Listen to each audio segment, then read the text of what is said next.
इन दिनों social media पे एक वीडियो काफ़ी वायरल हो रही है, जिसमें बिहार के मुख्यमंत्री माननीय नीतीश कुमार जी एक महिला को उनकी हिजाब हटाने के लिए इशारा करते हैं। महिला समझ नहीं पाती है, खुद से हटाना नहीं चाहती है। उसके बाद में उस हिजाब को मुख्यमंत्री जी अपने हाथ से लेते हैं और उसको नीचे की तरफ खींच देते हैं। उसके बाद में उन महिला का नाम बता दें, नुसरत परवीन नाम हुआ। उसके बाद में क्या होता है कि तमाम कंट्रोवर्सी होने लगती है, तमाम पॉलिटिकल बयानबाजी होने लगती है। तो उन महिला का एक स्टेटमेंट आता है और वो नौकरी करने से इनकार कर देती है।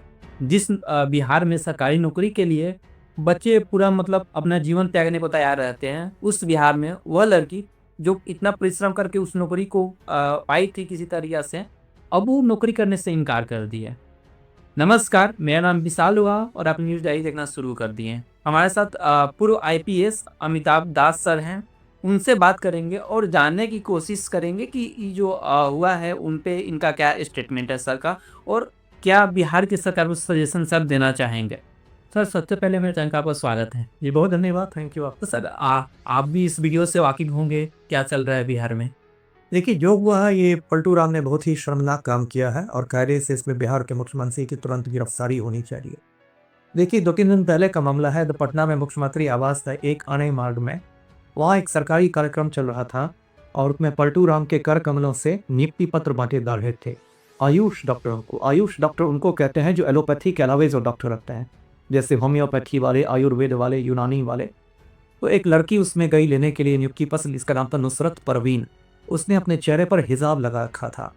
तो अचानक पलटू राम ने उसका हिजाब नोच के हटा दिया। बोले, क्या है ये क्या है जी, करके हटा दिया। वो लड़की बिल्कुल मतलब हक्की बक्की रह गई और असहज हो गई। कोई भी नेचुरल है, यदि कोई लड़की दुपट्टा डाल के जाए और मुख्यमंत्री इसका दुपट्टा खींचने लगे तो वो घबरा जाएगी।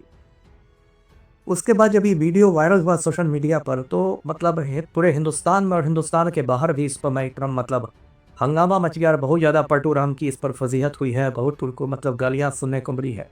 इसमें 2-4 बिंदु मैं दर्शकों को बताता हूँ। पहली बात कि जो भी मुख्यमंत्री ने किया है वो कानूनी जुर्म, जो भारत का कानून है, भारत न्याय संहिता सुकट है, बीएनएस। बीएनएस की धारा 74 जो है, सेक्शन 74, सेक्शन 74 में इस काम के लिए 5 साल तक की कैद का प्रावधान। मतलब यदि आप किसी महिला की का शील भंग करना चाहते हैं और उसके लिए आप उसके कपड़े हटाते हैं या उसकी उसकी लज्जा भंग करते हैं किसी दूसरी तरीके से, तो इसके लिए 5 साल तक की कैद की व्यवस्था है। इसलिए आपने सुना भी होगा कि देश के कई जगहों में, थानों में, अलग-अलग जगह, लखनऊ से लेकर हैदराबाद तक थानों में तहरीर दी गई है, आवेदन दिया गया है और एफआईआर करने के लिए कहा गया है। तो ये जो भी हुआ, ये बहुत शर्म की बात है। दूसरी बात जिसे देखकर मुझे बहुत निराशा हुई कि उस समय मंच पर पलटू राम के अलावा बाकी लोग भी थे। उप मुख्यमंत्री थे सम्राट चौधरी, स्वास्थ्य मंत्री थे मंगल पांडे, प्रधान सचिव थे दीपक कुमार। तो होना ये चाहिए था कि यदि मुख्यमंत्री कोई उल-जलूल हरकत कर रहे हैं, तो बाकी लोगों को उनको रोकना चाहिए था कि रुक जाइए सर, ऐसा मत कीजिए सर। लेकिन बाकी लोग भी यही शिकी करते रहे इडियट्स की तरह। तो मुझे महाभारत में दुर्योधन की सभा याद आ रही थी कि जब दुर्योधन की सभा में दुशासन द्रौपदी का चीरहरण कर रहा था, तो सारे कौरव अट्टहास कर रहे थे और उसके मजे ले रहे थे। तो वही है कि जब नुसरत परवीन का चीरहरण कर रहे थे परशुराम, तो बाकी भी जो मंच पर कौरव थे वो भी मुस्कुरा रहे थे, हंस रहे थे। तो ये बहुत शर्म की बात है कि बिहार का जो मुख्यमंत्री आवास है वो अब दुर्योधन की सभा में परिवर्तित हो गया। एक बात और है कि ये तो अब बहुत बड़ा मुद्दा हो गया है, देश भर में प्रतिक्रिया हो रही है, विदेशों में भी प्रतिक्रिया हो रही है। तो कायदे से इस पर राष्ट्रीय महिला आयोग को, जो दिल्ली में है, और बिहार राज्य महिला आयोग को, जो पटना में है, दोनों को इसका स्वतः संज्ञान लेना चाहिए, सुओ मोटो पवेलियंस। और पलटू राम को महिला आयोगों से नोटिस आना चाहिए कि आपने जो मुख्यमंत्री आवास में एक युवती के साथ अभद्र व्यवहार किया है, इसका बहुत गलत संदेश दिया है, तो आप अपनी सफाई दें। लेकिन समस्या क्या है कि इस देश का सिस्टम ऐसा मस्त हो गया है कि राष्ट्रीय महिला आयोग में भी चमची लोग बैठी हुई हैं और बिहार राज्य महिला आयोग में चमची लोग बैठी हुई हैं। बिहार राज्य महिला आयोग में एक रश्मि रेखा सिन्हा है, वो दीपक कुमार की वाइफ, जो दीपक कुमार मुख्यमंत्री के प्रधान सचिव। तो अब इन लोगों से क्या उम्मीद की जाएगी?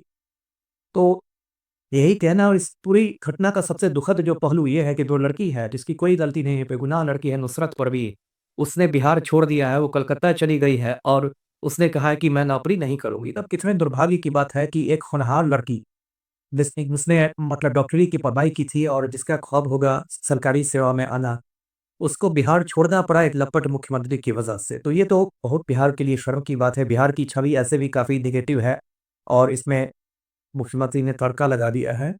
तो जो कुछ हुआ है, वैसे मैं आपके चैनल के माध्यम से उससे नुसरत परवीन से भी कहूँगा कि भाई आपकी कोई गलती नहीं, इसलिए आप पलटू राम की गलती की सज़ा खुद को नहीं दीजिए और आपको ये नौकरी करनी चाहिए और जो आपने शिक्षा ली है उसका आपको उपयोग करना चाहिए और गरीबों की सेवा करनी चाहिए। जी।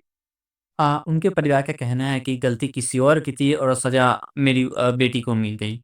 यही तो सबसे दुखद पहलू है कि कायदे से इसमें मुख्यमंत्री की गिरफ्तारी होनी चाहिए लेकिन दंड मिल रहा है नुसरत परवीन को। तो इसलिए मैंने कहा कि उसके भाई का मैं बयान देख रहा था नुसरत के भाई का कि मेरी बहन ट्रॉमा में चली गई है, मतलब वो मानसिक रूप से बहुत परेशान है। तो ये तो नेचुरल है भाई, कोई लड़की मतलब चुपचाप शांति से नौकरी करना चाहती है और अचानक इतना बड़ा उसको लेके विवाद हो जाता है कि हिंदुस्तान से लेके पाकिस्तान से लेके अरब देशों तक हंगामा हो जाता है। तो उसके लिए तो एक परेशानी का सबब बन जाएगा, जहाँ भी जाएगी लोग कहेंगे कि यही नुस्बत है, इसी का हिसाब किया था नीतीश ने। लेकिन फिर मैं कह रहा हूँ नुसरत परवीन से कि इसको बहादुर बनना चाहिए, झांसी की रानी का देश है और इसके लिए पूरे दुनिया में पलटू राम की निंदा हो रही है और नुसरत परवीन को इसमें नौकरी नहीं छोड़नी चाहिए। और ठीक है, मैं उनकी परेशानी समझ सकता हूँ, लेकिन परेशानी से उनको बाहर आना चाहिए। जी। सर इतना चीज़ होने के बाद भी आज तक जेडीयू की तरफ से या बिहार सरकार की मतलब किसी भी पार्टी की तरफ से एनडीए के किसी भी मतलब घटक दल के अंदर से माफ़ी नहीं माँगा गया। ये लोग खुद देखिए गुहरे मवाली हैं, माफ़ी तो वो ना माँगता है जिसको गलती का एहसास हो, जिस पे वो बड़प्पन रहे। ये लोग तो गुंडे मवाली हैं, यूपी का एक मिनिस्टर है संजय निषाद, वो इस पर ही कर रहा है कि हिजाब ही ना छुआ, कोई और जगह तो नहीं छुई। तो ऐसे गुंडे मवाली लोग जो औरतों के प्रति इतनी गलत सोच रखते हैं, उन लोग की सरकार है, वो लोग दिल्ली के भी हुकूमत में है, राज्यों में भी हुकूमत में है। तो इसलिए ऐसा हो रहा है, लेकिन जो कुछ हुआ है वो मतलब इसको हिंदू-मुसलमान के नज़रिए से नहीं देखना चाहिए, एक महिला का अपमान है और पूरे देश के लिए शर्म की बात है। जी। सर हमारे यहाँ ऐसा बोला जाता है कि अभिव्यक्ति की आज़ादी है, संविधान भी हमको अभिव्यक्ति की आज़ादी देती। फिर उस अभिव्यक्ति की आज़ादी मिलने के बाद हम क्या ड्रेस पहनते हैं, कैसे रहते हैं, उसपे किसी और का क्यों हक? वही नहीं होना चाहिए। देखिए, व्यक्ति की आज़ादी तो अपनी जगह है ही। भारत एक धर्मनिरपेक्ष देश है, सेक्युलर कंट्री है, तो हर व्यक्ति को अपने धर्म का पालन करने का भी अधिकार है। तो जैसे बहुत सारी मुस्लिम लड़कियाँ हिजाब पहनती हैं, बहुत सारी हिंदू औरतें घूंघट निकालती हैं, तो ये उसका एक पर्सनल मामला है। ठीक है, कुछ लोग उसको कह सकते हैं कि कुरीति है, पर्दा प्रथा है, तो ठीक है, वो सबके लिए कुरीति है। यदि हिजाब गलत है, तो हिंदुओं का घूंघट भी गलत है। तो इसको जो नीतीश कुमार ने किया, वो बहुत गलत था। और देखिए, कहीं भी होता है, यदि किसी महिला की तलाशी लेनी पड़ती है महिला के साथ, तो कोई महिला सुरक्षाकर्मी ही ऐसा करती है। नीतीश कुमार ने अपने हाथों से जो हिजाब हटाया, ये तो बिल्कुल गुंडा वाली हरकत है, तो ये तो बहुत ही गलत हुआ है। जी। तो एक सारे विषय के साथ में हमारे साथ थे अमिताभ दास सर। आपकी क्या प्रतिक्रिया है? आप इस जो घटना घटी है, उससे आपकी क्या सोच है? आप कमेंट बॉक्स में आप अपना राय रख सकते हैं। चैनल पे पहली बार हैं तो चैनल सब्सक्राइब करें। तब तक के लिए धन्यवाद।